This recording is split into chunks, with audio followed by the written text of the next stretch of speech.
육군 12보병사단 상승 향로봉여단이 박격포 조명탄 통합사격을 진행했습니다. 훈련엔 장병 120여 명과 81mm, 60mm 박격포 등 장비 14대가 동원됐으며 시야가 제한되는 야간에서도 원활한 작전을 수행할 수 있도록 전투력을 완비했습니다. 육군 3사관 학교가 62기 예비 사관생도를 대상으로 충성 기초군사훈련을, 60기와 61기 사관생도를 대상으로 동계 군사훈련을 진행하고 있습니다.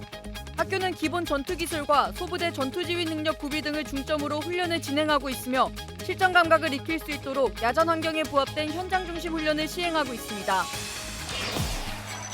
국방일보가 용사 350명을 대상으로 병영 차트 설문조사를 진행했습니다. 국방일보는 최근 SNS에 성행하는 해시태그를 활용해 용사들의 새해 군생활 목표를 수렴했으며 1위는 건강으로 집계됐습니다.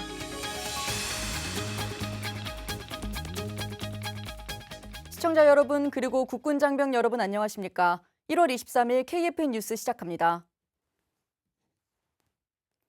육군 12사단 상승 향로봉 여단이 칠흑 같은 어둠 속에서 박격포 조명탄 해상 통합 사격 훈련을 했습니다. 신소진 기자의 보도입니다. 강원도 최전방 동해 앞바다에서 어둠을 뚫고 별빛 같은 조명탄들이 하늘을 화려하게 수놓고 있습니다. 육군 12사단 상승 향로봉 여단이 한치 앞도 보이지 않는 혹한의 바닷길을 환하게 밝히는 박격포 조명탄 통합 사격을 선보였습니다. 화력 운용 능력을 극대화하기 위해 마련된 이번 훈련에는 장병 120여 명과 81mm와 60mm 박격포 등 장비 14대가 동원돼 180여 발의 포탄을 발사하며 직책별 임무를 점검하고 행동 절차를 숙달했습니다. 연속적이고 정확하게 날아가는 조명탄 사격과 함께 한켠에서는 해상적을 소탕하는 K6 사격도 진행되고 있습니다. 발사된 박격포 조명탄에 주변 시야가 확보되자 K6 기관총이 1000여 발이 넘는 탄을 발사합니다. 곧 GP에 투입될 장병들이 가장 취약한 시간대인 야간 환경에서 실전과 같은 훈련을 하는 겁니다. 장병들은 박격포 조명의 든든한 지원에 적을 향해 빠르게 대응할 수 있게 됐다고 소감을 전했습니다. GP 투입 전 교육으로 박격포 조명탄과 함께 공유하게 사격을 하였는데 K6 사수로서 어떤 임무든 신속하고 정확하게 해낼 수 있다는 자신감이 들었습니다. 박격포의 조명 사격과 그리고 그것과 연계한 기관총 사격의 중요성을 좀 알 수 있었던 것 같습니다. 아무것도 보이지 않는 어둡 같은 상황에서 기관총 사격이라든지 다른 추가적인 화력을 지원할 수 있기 때문에 박격포의 조명 지원은 필수적인 요소라고 생각하고 있습니다. 부대는 칠흑 같은 암흑 속에서도 승리를 향한 최상의 전투력을 끌어올리기 위해 가용한 자원의 힘과 마음을 하나로 모아 강력한 화력 전투 수행 여건을 완비했습니다. KFN 뉴스 신소진입니다. 육군 3사관 학교에서는 혹한과 칼바람을 이겨내고 위풍당당한 사관생도와 장교로 태어나기 위한 훈련이 한창입니다. 국가와 국민을 지키는 호국간성이 되기 위한 치열한 훈련 현장을 이태검 기자가 다녀왔습니다. 총성과 흙먼지만이 가득한 훈련장. 예비생도들이 진지한 모습으로 훈련에 임하고 있습니다.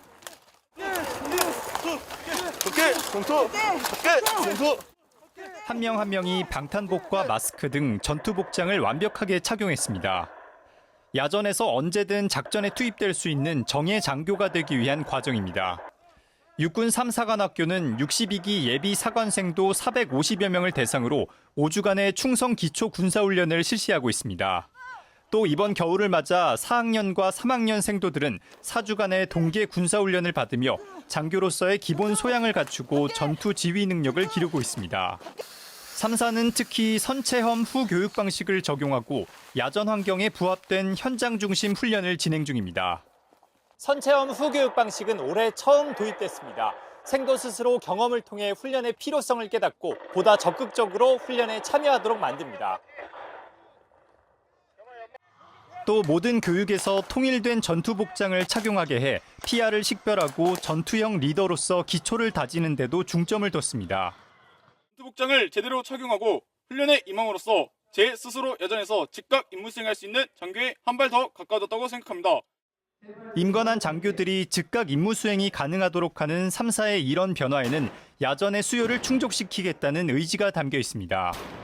때로는 훈련이 힘들기도 하지만 그 과정 속에서 제가 당당한 생도의 모습에 점점 가까워진다고 생각합니다. 멋진 상한생도가 되기 위해 끝까지 최선을 다해 훈련 받겠습니다. 학교에서 배운 대로 하면 야전과 교육기관에서 훌륭한 소대장이 될 수 있다는 신념을 심어주어 3사다운 강인함, 3사 스타일을 갖춘 정예장교를 양성하겠습니다.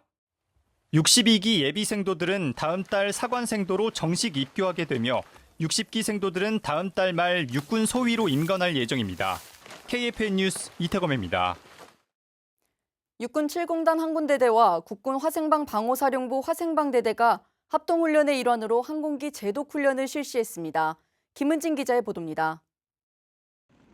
코브라 헬기 주변이 보랏빛 연기로 뒤덮입니다. 화생방 테러가 의심되는 상황. 화생방 요원들이 이동 로봇을 투입해 위험성 여부를 판단합니다. 요원들은 수집한 시료를 실험실에 인계해 정밀 분석을 마친 뒤 현장 부대의 정확한 상황 조치가 이루어질 수 있도록 모든 절차를 빠르게 수행했습니다. 경기도 남양주시 17항공단 107항공대대 계류장 일대에서 22일 진행된 이번 훈련은 AH-1S 코브라 공격 헬기가 적 화학탄에 의한 화생방 공격을 받은 상황을 가정해 진행했습니다. 이번 항공기 제독 훈련으로 107항공대대는 지속 가능한 항공작전 대비 태세와 적 화학탄 낙하에 대비한 화생방 제독 임무 수행 능력을 제고하게 됩니다. 육군 항공전력은 적 기갑과 기계화 부대를 저지하고 경멸하는 데 있어 핵심 전력입니다.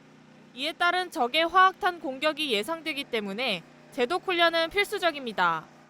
107항공대대의 적극적인 지원과 실전적 훈련 묘사로 전 장병이 훈련에 몰입할 수 있었습니다. 오직 우리 반이 할 수 있다는 강한 자긍심으로 어떠한 임무도 완벽히 임무 완수하겠습니다. 항공기 제독은 총 5단계로 구성됩니다. 1단계는 항공기 외부 최초 세척과 2단계는 장비 외부 제독을 진행합니다. 3단계로는 반응 대기와 항공기 내부 장비 제독을 실시하고 4단계로는 항공기 재세척을 진행합니다. 마지막으로는 화학작용제 탐지기로 최종 검사 과정을 거칩니다. 양 부대는 이러한 제독과 정찰 절차, 임무 수행 노하우 등을 공유하면서 훈련을 마무리했습니다.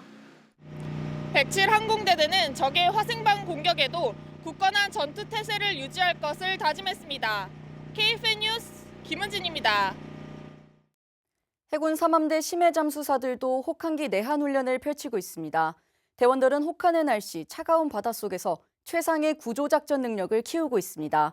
보도에 박인배 기자입니다. 해군 3함대 심해 잠수사들이 찬 공기를 가르며 힘차게 달립니다. 몸의 열기만큼 사기도 끓어오릅니다. 올해 첫 혹한기 내한 훈련. 훈련은 최고도의 해상구조 작전 태세를 갖추는 데 중점을 뒀습니다. 국민과 전우의 생명을 지키기 위해 언제 어떤 상황에서도 차가운 바다로 뛰어들어 주어진 임무를 완수하겠습니다. 대원들은 훈련 첫날 특수체조와 8km 단체 달리기를 하면서 기초 체력을 단련했습니다. 둘째 날에는 바다에서 핀마스크 훈련을 하고 수온이 낮은 환경 속에서도 정신력과 체력을 유지하는 능력을 키웠습니다. 훈련 마지막 날에는 스쿠버 숙달 훈련을 통해 저시정 상황에서 익수자를 탐색, 구조하는 잠수 기법을 익힙니다. 해군 심해 잠수사들은 강인한 체력과 정신 전력을 바탕으로 혹한의 날씨에도 만반의 구조작전 태세를 갖추고 있습니다. 어떠한 상황에서도 국가와 국민을 위해 현장에 달려나갈 수 있는 구조작전 태세 확립을 위해 더욱 노력하겠습니다. 해군은 해상재난, 조난사고 구조 능력 향상을 위한 교육훈련을 강화할 계획이라고 밝혔습니다. KFN 뉴스 박인배입니다. 우크라이나 특수작전군이 현지 시간 22일 러시아 쿠르스크 지역에서 북한군과 치열한 전투를 벌인 영상을 소셜미디어에 공개했습니다. 또 다른 영상에서는 우크라이나군이 북한군 시신의 유전자 샘플과 인식표, 소지품 등을 확보하는 모습도 확인됐습니다. 김철환 기자의 보도입니다. 우크라이나 특수작전군이 드론으로 촬영한 지형에 북한군을 나타내는 30여 개의 인공기가 보입니다. 2분 18초 분량의 영상에는 드론에 포착된 북한군의 모습과 공격으로 인한 폭발, 바디캠으로 촬영한 치열한 총격전 등이 담겨 있습니다. 얼굴에 심한 부상을 입고 목숨을 잃은 듯한 북한군의 모습도 보입니다. 우크라이나 특수작전군은 이 영상과 관련해 쿠르스크 지역에서 북한군과 8시간 동안 치열한 전투를 벌였다고 설명했습니다. 또 아군 보병의 지원을 받아 북한군의 고기 분쇄기 공격을 물리쳤다고 덧붙였습니다. 미국 자유아시아 방송은 이번 교전에서 북한군 21명이 사망하고 40명이 부상을 입었다고 보도했습니다.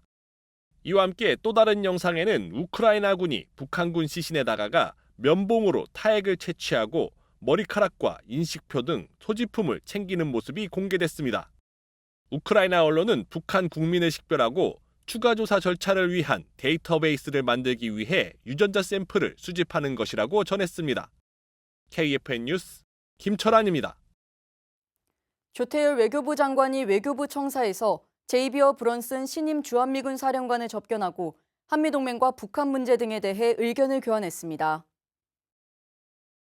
22일 외교부에 따르면 조 장관은 브런슨 사령관의 취임을 축하하고 주한미군 사령관으로서 철통 같은 한미동맹과 굳건한 연합방위 태세 유지 강화에 기여해 줄 것을 강조했습니다. 또 확장 억제나 한미일 협력 등 그동안 동맹의 협력 성과들이 계속적으로 이행 발전될 수 있도록 사령관의 역할을 당부했습니다. 브런슨 사령관은 미국의 철통 같은 대한민국 방위 공약을 재확인했다면서 실전적인 연합연습을 통해 굳건한 한미 연합방위 태세를 유지해 나갈 것이라고 말했습니다. 이 밖에도 조 장관은 카야 칼라스 유럽연합 외교안보정책 고위 대표와 22일 첫 통화를 갖고 한 EU 관계와 러북 협력 등에 대해 논의했습니다.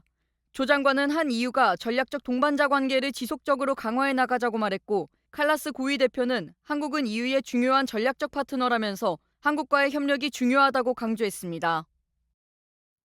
정부가 마약범죄 단속을 위한 위장 수사를 제도화하고 온라인 불법 거래에 관한 모니터링을 통해 마약 관련 수사와 단속을 강화하기로 했습니다. 이와 함께 병영 환경에서 마약류 근절을 위한 예방 교육을 확대하고 관리를 강화할 방침입니다. 백재훈 기자입니다. 정부가 어제 정부 서울청사에서 진행한 국정현안관계장관회의 겸 경제관계장관회의에서 제1차 마약류 관리 기본계획을 논의했습니다. 젊은 층을 중심으로 마약류가 확산되고 관련 범죄 양상이 진행됨에 따라 중장기적인 관점에서 강력하고 체계적인 대응 체계를 구축하는 방안이 논의됐습니다. 기본계획은 마약류 관련 범죄 엄정 대응과 중독자 일상회복 지원, 예방 기반 강화, 그리고 맞춤형 관리 강화의 4가지로 구성됐습니다. 온라인 마약 거래 단속도 확대돼 전담 수사 조직을 보강하고 텔레그램과 다크앱을 비롯한 13,000여 개 채널을 상시 감시하기로 했습니다. 군 내에 마약류 반입을 차단하기 위한 노력도 계속됩니다. 국방부는 군 마약류 관리 개선 방안을 추진하며 국방부 차관을 TF장으로 하는 군 마약류 관리 대책 추진 전담팀을 구성한 바 있습니다. 이번 기본계획 논의를 통해 훈련소와 교육기관에서 필수적인 마약류 예방교육 의무화가 명시됐으며 병역 판정검사와 입영 판정검사에서도 마약류 검사를 진행합니다. 출타와 면회복귀, 택배 수령 시에도 물품을 직접 확인해 마약류 반입 취약 시기에 철저히 대응할 것을 밝혔습니다. 이번에 논의한 제1차 마약류 관리 기본계획은 올해부터 2029년까지 적용됩니다. KFN 뉴스 백재용입니다. 다음 주부터 설 연휴가 시작됩니다. 새해에 세웠던 목표를 다시 한번 되새기는 분들 많으실 텐데요. 이와 관련해 국방일보가 우리 장병들에게 새해 이루고 싶은 목표를 들어보는 설문조사를 진행했습니다. 김효진 기자가 전합니다. 매년 1월이 되면 한 해를 의미 있게 보내고자 성별이나 나이를 불문하고 다이어트, 금연, 운동, 공부 등 다양한 새해 목표를 세웁니다. 관련 설문조사도 활발히 진행됩니다. 국방홍보원 국방일보도 그중 하나입니다. 장병 350명을 대상으로 새해 군 생활의 목표를 해시태그로 표현한다면이라는 설문조사를 진행한 겁니다. 장병들이 가장 많이 꼽은 해시태그는 바로 건강. 전체 응답자의 16.6%에 해당하는 병사들이 군 생활 중 가장 이루고 싶은 목표로 건강을 꼽았습니다. 이어 2위에는 건강과 일맥상통하는 운동이 꼽혔습니다. 힘에 의한 평화를 구현하는 정예선진 강군의 주역인 만큼 체력을 증진하고 건강을 유지하는 것이 가장 중요하다고 생각한 걸로 판단됩니다. 꾸준히 운동해 체력을 높이는 것이 쉽지 않은 일인 만큼 군에서의 규칙적인 생활을 건강한 습관을 형성하는 발판으로 활용하려는 의도로도 풀이됩니다. 실제로 건강과 운동을 꼽은 장병들은 건강한 정신과 신체를 길러 사회로 나갈 때를 미리 준비하겠다, 사회에서 게을렀던 습관을 버리고 군 생활 중엔 운동을 열심히 하고 싶다고 말했습니다. 자기개발, 특급전사, 자격증 등이 뒤를 이었습니다. 전공 공부를 열심히 하면서 의학 전공인데 의학 지식을 살려서 이제 의무병들 양성을 할 때 조금 더 그 지식을 살려서 함께 양성하고 싶습니다. 두 번째는 체력을 키우고 싶습니다. 꼭 운동 열심히 해서 정예 의무장병 양성에 힘을 쓰도록 하겠습니다. 이 밖에도 로또 당첨 같은 재치 있는 답변도 이어졌습니다. KFN 뉴스 김효진입니다. 평소 강인한 훈련 등으로 끈끈한 동맹을 다지는 한미장병이 설 연휴를 앞두고 지역의 이웃들에게 연탄 배달 봉사를 하며 온정을 전했습니다. 현장에 이채원 기자가 다녀왔습니다.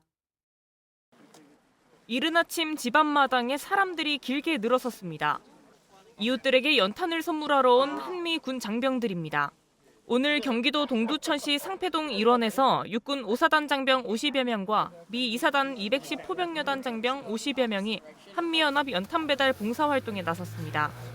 이번 봉사활동은 한미 장병들이 지역의 이웃들이 따뜻한 설 연휴를 보낼 수 있도록 연탄 배달을 지원함과 동시에 훈련을 통해 다져진 한미 동맹의 전우를 더욱 강화하기 위해 계획됐습니다. My impression of today's event is that it's a good way for the soldiers of both the 210th Field Artillery Brigade and the 5th Infantry Division to be able to give back to the community. Most of the time we focus on our readiness and our training, and this gives us an opportunity to focus on that second part, which is that selfless service and giving back to others. So today's impression for me, it's one of joy. 장병들은 이른 아침부터 동두천 연탄은행에 비축된 연탄 2,000여 장을 지역 이웃 8가구에 전달했습니다. 한미 장병들의 따뜻한 손길을 거쳐 전달된 연탄은 이웃들에게 값을 매길 수 없는 소중한 선물이 됐습니다. 저희가 한국과 미군 이렇게 이 날씨 쌀쌀한 날씨에 같이 뜨거운 이 연탄을 나르면서 같이 이런 지역사회에 이바지할 수 있게 이런 좋은 경험할 수 있게 해주셔서 정말 감사하다는 말씀 드리고 싶습니다. 연합사단은 매년 동두천 연탄 나눔 봉사활동을 지속해오고 있으며 지난해에도 연합사단 예하 1스트라이커 여단 장병들이 이웃들에게 연탄을 배달한 바 있습니다. KFN 뉴스 이채원입니다.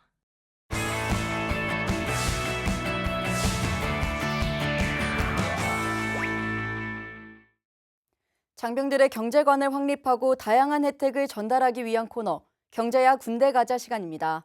오늘은 병 자기개발 비용 지원 제도에 대해 알아보겠습니다. 김은별 기자입니다. 2025년의 1월이 끝나가고 있습니다. 여러분의 새해는 어떠셨나요? 목표하신 바를 이루고 계신가요? 많은 분들이 자기개발을 새해 목표로 세우셨을 것 같은데요. 군복무 중 자기개발을 위해 비용을 80%나 지원해주는 제도가 있다는 사실 알고 계셨나요? 오늘 경제야 군대 가자에서는 군 자기개발 비용 지원 제도에 대해 알아보도록 하겠습니다. 병 자기개발 비용 지원 제도는 상근 예비역을 포함한 국방부 소속 현역 복무자를 대상으로 1인당 연간 12만 원, 복무 중 24만 원이 지원됩니다. 자기개발 비용은 금액의 80%까지 연간 12만 원을 한도로 지원받을 수 있고 군 복무 중 최대 24만 원까지 지원받을 수 있습니다. 여러 건을 구매하고 신청한 때에도 지원 한도 금액 내에서 지원받을 수 있습니다.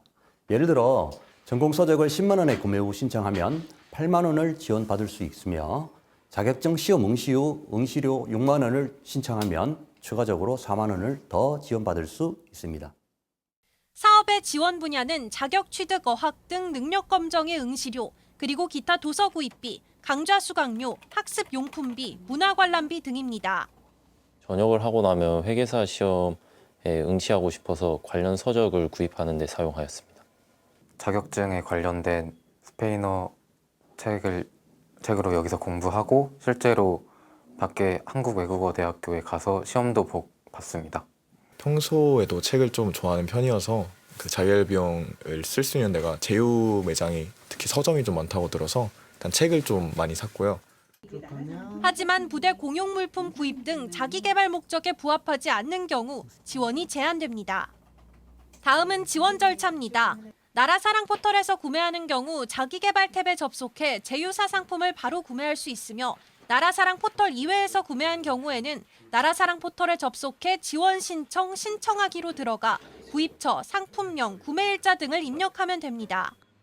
신청 시 증빙 서류는 기본적으로 영수증이 필요하고 품목별로 추가 서류가 다릅니다. 당월 자기개발 비용 신청건은 심사 후 다음 달 25일 전후 신청인 본인의 임원이 가상 계좌로 지원금을 지급하고 있습니다. 올해 병 자개발 비용은 1월 1일부터 11월 30일까지 구매한 경우 지원을 받을 수 있습니다. 다만 지원 예산이 한정되어 있어 11월 30일 이전에 마감될 수 있으니 이 점 참고하시기 바랍니다. 12만 원이라는 적지 않은 금액을 군생활 동안 이제 지원을 2번이나 해준다는 게 굉장히 만족도가 높고, 군인들이 군복무를 하면서 자기가 사회에 나갔을 때를 대비해서 미리 준비를 할 수 있게끔 지원하는 좋은 제도라고 생각을 해서 더 많은 사람들이 같이 참여를 해서 이 제도를 더 많이 활용했으면 좋겠다는 생각입니다. 다만 병 자기개발 비용 지원 제도는 공공재정 부정청구 금지 및 부정이익 환수 등에 관한 법률이 적용돼 부정 사용 시 신청금의 전부 또는 일부가 지급되지 않을 수 있고 부정이익이 발생한 경우 환수되니 꼭 자기개발 목적에 맞게 사용해야 합니다. 다양한 분야에서 장병들이 자기개발을 할 수 있도록 지원하는 병 자기개발 비용 지원 제도. 제도를 적극 활용해 장병들이 군복무와 자기개발 두 마리의 토끼를 잡을 수 있기를 바랍니다. KFN 뉴스 김은별입니다.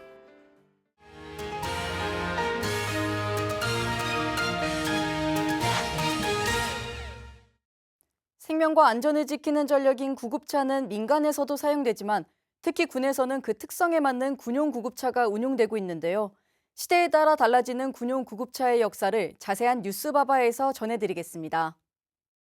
얼마 전 우리 군에서 응급처치는 물론 감염병 대응 능력을 갖춘 개선형 군용 구급차가 개발됐습니다. 군뿐 아니라 민간에서도 보편적으로 운용 중인 구급차. 하지만 그 역사는 치열한 전쟁 속에서 시작됐답니다. 전쟁 중에도 평시에도 장병들의 생명과 안전을 지키기 위해 24시간 대기 중인 구급차. 최근 국방부에선 급변하는 현대전에 맞춰 개선형 구급차를 개발했다고 밝혔는데요. 개선형 구급차는 기존의 구급차에 비해 환자와 의무 인력의 편의성을 한층 높였습니다. 기존의 구급차는 화물 운송용 전술 차량의 후방 공간을 결합한 형태여서 무게중심이 높았는데요. 개선형 구급차의 경우 저중심 차체 설계를 적용해 안정성과 기동성 그리고 충격 흡수 기능을 강화했습니다. 최근 현대 전장의 흐름에 맞춘 기능도 확충했는데요. 음압, 양압 장비를 탑재해 감염병 환자 이송은 물론 화생방 오염 지역에서도 환자를 보호할 수 있습니다. 또 비상시 자체 발전 능력을 통해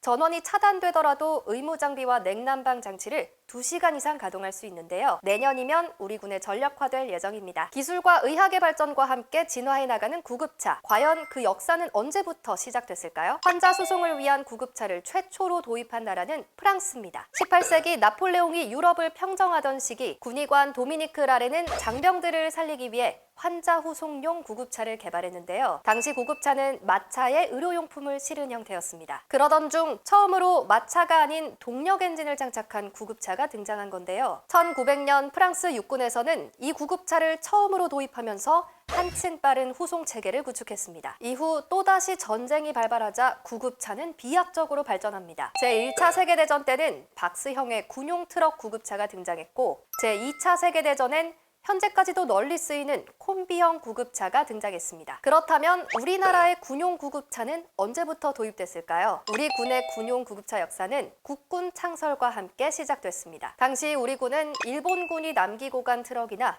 미군이 공여한 지프 트럭을 구급차로 활용했습니다. 1980년대부터는 우리 손으로 생산한 군용 구급차를 운용했는데요. 바로 K115입니다. K115는 우리 군 최초 전술 차량인 K111의 개량형으로 차량 뒷부분을 연장해 환자를 이송할 수 있도록 만들었습니다. 앞서 소개한 구급차가 환자 이송에 초점을 맞췄다면 1990년대엔 적극적인 응급치료를 할 수 있는 장비가 탑재된 구급차가 등장했습니다. 미군의 카이저 지프 M715를 베이스로 개발한 K312, 일명 다찌 시리즈의 구급차 버전인데요. 들것, 구급낭 등 5종의 기초 응급처치 물자를 적재할 수 있고요. 환자용 침대가 2층 구조로 설계돼 있어 4명의 중환자를 동시에 수송할 수 있습니다. 또 침대를 의자로 활용하면 최대 10명의 경환자 탑승이 가능합니다. 그리고 2005년부터는 K312의 노후화와 동력 성능 부족을 해소하기 위해 K312A1 구급차가 보급되는데요. 이전 버전과 같은 1과 4분의 1톤형이지만 심폐소생술기와 산소공급장치 세트 등 22종의 의무물자와 함께 별도 약품함과 의료장비함을 갖춘 일체형 쉘터를 탑재해 편의성을 향상시켰습니다. 이처럼 군용구급차는 기술과 의학의 발전과 함께 장병들의 생명을 지키는 중요한 역할을 해왔습니다. 개선형 구급차가 전력화되면 우리 군의 생존성과 의료 지원 능력이 한층 더 강화될 것으로 기대됩니다.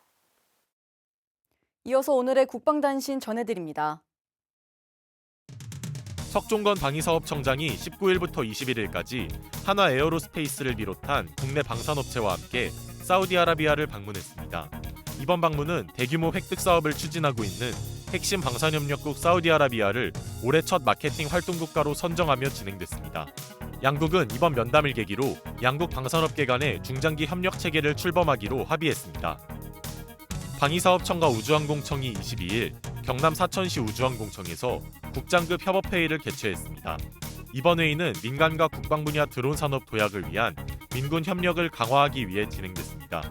양 기관은 앞으로도 정례 협업회의를 진행하며 이번 회의에서 논의한 사항을 충실히 이행하고 지속 관리해 나가기로 했습니다.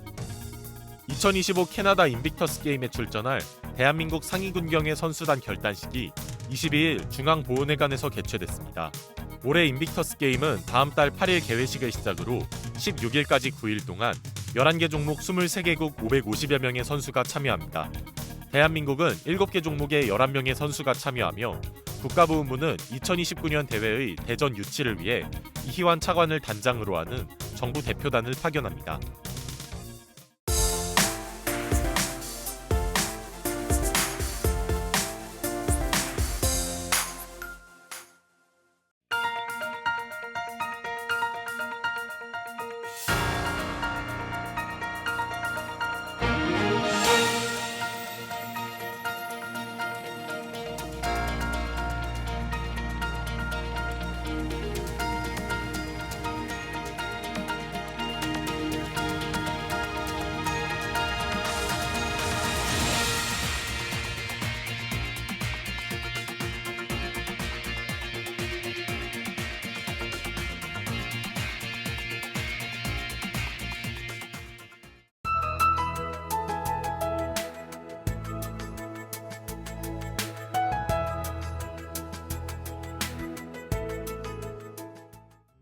(1월 23일) 기상정보입니다.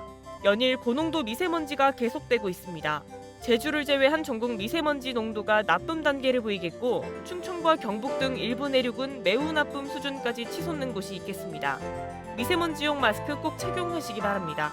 자세한 날씨 알아보겠습니다. 오늘은 맑은 날씨 보이겠으나 오전까지 안개가 끼는 곳이 있겠으며 오늘 낮 동안에도 방무나 연무가 끼는 곳이 있겠으니 건강관리에 각별히 유의하시기 바랍니다.